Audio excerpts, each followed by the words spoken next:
Riders, it's Josh from CycleHunters.com, and welcome to part 3 of the 2008 Yamaha V-Star 1900 Raider build. Today we're going to go a little bit more in depth with the Batwing fairing and what we've done in order to get it ready for paint. So remember to hit like and subscribe. Sit back and enjoy. If you have any questions or comments, please put those in the comment section below. But let's get to it, Joel. Welcome back to the Cycle Hunters garage today. We're in the middle of this project here, dressing up this Yamaha Raider 1900 with some bags and a Batwing fairing. Got the bags done last week and we've sent those off to the painter, so you're gonna have to wait to see what those look like when they come back. What I have done today was I unpacked the Batwing fairing out of the box, and one of the nice things about this kit was it was completely assembled. Speakers were in, stereo was in, but the problem was that it had all the trim around the edges, and as you can see, this still needs to be painted. So all that stuff had to be removed. Here are some things that I've seen upon exposure of the inside of our, I'm going to call it an entertainment center here. You can see here where this grommet does not come all the way through. You can see that just falls out of there. It's much too narrow for what it's supposed to be. I'll get a thicker one for that, because what's the point in having it in there that's just, I mean, it doesn't even make it all the way through the fiberglass. It's just like a plug in a hole. I hate that. I hate the plugs here with contacts that are exposed. That's an invitation for corrosion to come. They didn't use any dielectric grease or anything. We'd like to make that better.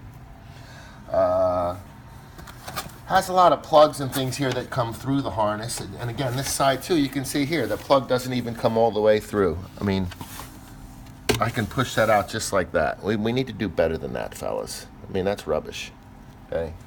In our shop, this is deemed rubbish. Again, working on a bike like it's ours. This is an antenna for that's for the satellite radio there, that antenna. This is an antenna probably for, yeah, that's an antenna also, probably for the FM radio or the AM radio.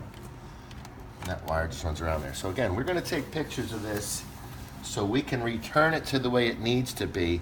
The problem is I've got to pull all this rubber trim off here. So that comes off a little easier than I expected it to, which I'm thankful for now, because I've got to pull this off here and paint it. I can't tape around that.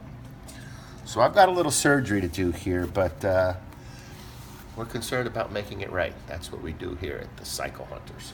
CycleHunters.com. Again, working on a bike like it's ours. This is an antenna for that's for the satellite radio there, that antenna. This is an antenna probably for, yeah, that's an antenna also, probably for the FM radio or the AM radio. And that wire just runs around there. So again, we're going to take pictures of this so we can return it to the way it needs to be. The problem is I've got to pull all this rubber trim off here. So that's comes off a little easier than I expected it to, which I'm thankful for now, because I've got to pull this off here and paint it. I can't tape around that. So I've got a little surgery to do here, but we're concerned about making it right. That's what we do here at the Cycle Hunters. CycleHunters.com. Here, exactly like the ones that are installed already, they actually provided me an additional set. So this way I could disassemble this whole thing, not be concerned, because I cut these off as carefully as I could with a razor blade, but still, having new ones, that's hard to beat, okay? So what we're doing now is we've got it reassembled the way it's supposed to be when it's loaded. And when I mean loaded, I mean filled with the stuff.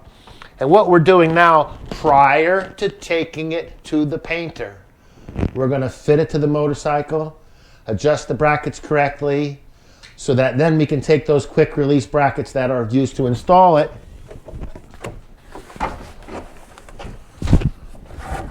those go into these places right here where these screws go. So one on that side, and one on the other side there. So what I've done is remove those brackets. Come on over here to the Raider now.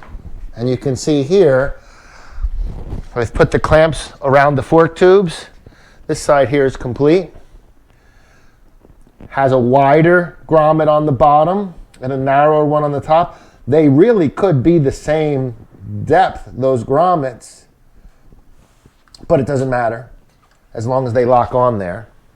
And what I'm doing now is I'm positioning these, leveling them, and then what I'm going to do is I have a tape measure here. I'd like to measure the distance between them. Ooh, that's really close. That's showing about 13 1/8 inches.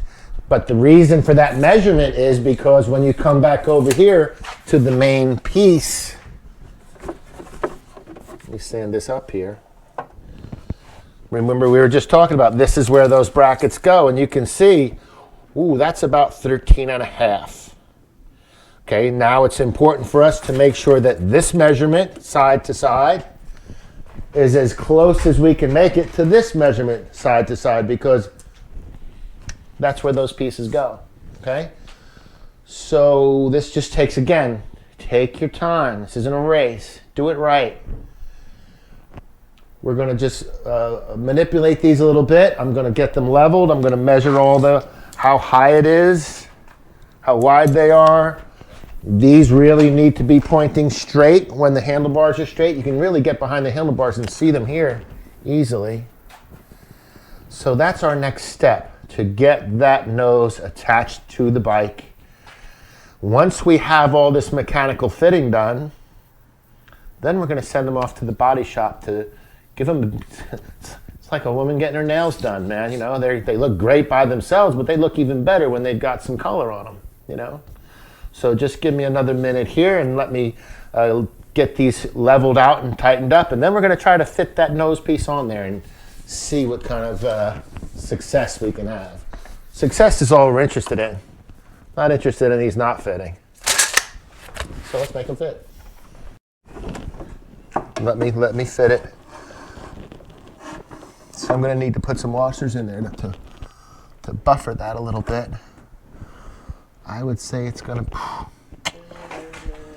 But then I've got to worry about the bolts being long enough to hold them. Okay, here's what we're going to do now. We had to make up about a 1/2 inch of discrepancy. That's about a 1/2 inch narrower than this. So if you look in the kit here, you'll see all of these 7 million washers here, well, it's maybe not quite that many. These washers were provided along with these spacers here in order to shim our product out. Now you can see how I did this side over here. Put the little spacers behind there, which make the brackets narrower. This way they'll fit the motorcycle better. So let's fit these others now. And let's see, this is where we get to prove ourselves. Put the spacer on. Thread the bolt into the product. No, you were saying something about the bolt earlier, Joel. What were you saying? Okay, well, one of the issues I have with these bolts is that they're, what are those little people that are on the Wizard of Oz? They are called the little, I shouldn't say that, little people. But these bolts are short. Once I add these washers, and once I add the bracket, you see I don't get a whole lot. It's half the size of the bolt. I'd like more of that. We want to take advantage. Let's just say there's an inch of threads inside here. We don't want to just use a quarter of it. We don't want to use a half of it. We'd like to thread into as much of that as we can because that's going to give us rigidity and strength. Again, this is going to be breaking the wind for us. Depending on how fast you ride, that'll depend how much pressure gets put on by the wind. So, what we're going to do, we're going to take the bolt that has the lock washer, thread it behind, put our spacer on, and wind it into the fairing. Right now, we just give it a little wiggle, get them all started. This one doesn't want to cooperate very easily. If you ever have a bolt that doesn't want to cooperate, you just tell it, I have a hammer if you don't cooperate. I will change your mind about being resistant. And so I've found that just by mentioning hammers, the parts, they capitulate a whole lot easier after that, you see. You can choose your own method of terrorism if you like. Or maybe that's not a good way of saying it either. Gotta be so careful about what you say these days.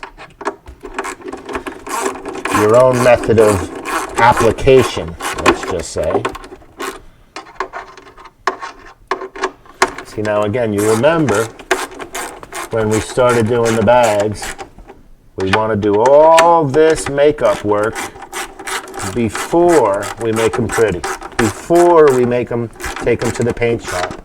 Once they come back from the paint shop, they're almost fragile. They're almost like glass. You have to treat them very carefully. You can't knock them against things. You don't want to scratch them. There you can see how our brackets have been applied.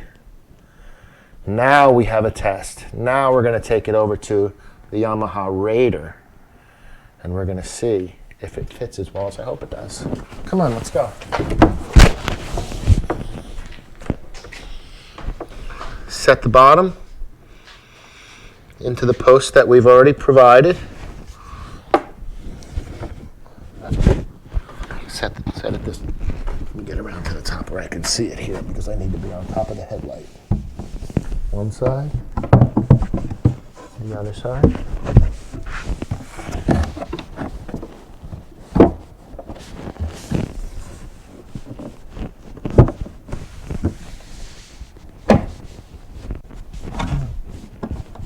Just give it a little wiggle.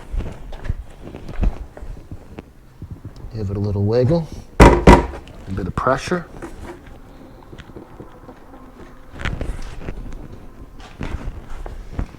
A little bit more. There it goes. A little bit more. Oh, that's not bad. That's not bad.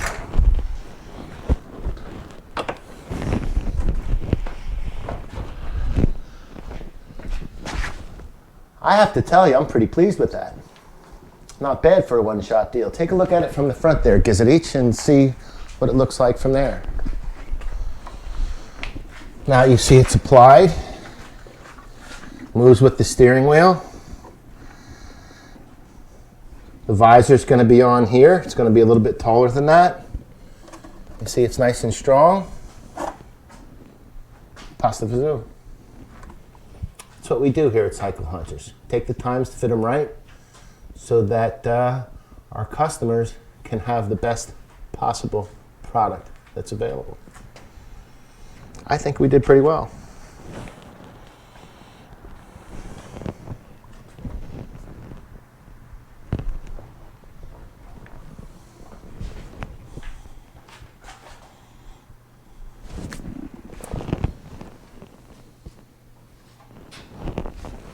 Wow, it really looks great. It's coming along. The project is definitely getting closer and closer to being finished. So the paint is going to be done on the fairing. This is going to be sent out, and we're hopefully going to be getting that back sooner than later. I'm sure the customer just cannot wait to have it back in his garage. But we also have a light kit that we got to put on the bike, so that is going to be next in the part 4 video. Hopefully we're going to be able to unbox some painted fairings and some saddlebags. But remember to hit like and subscribe. If there's any questions or comments, please put those down below. But until the next video, happy riding.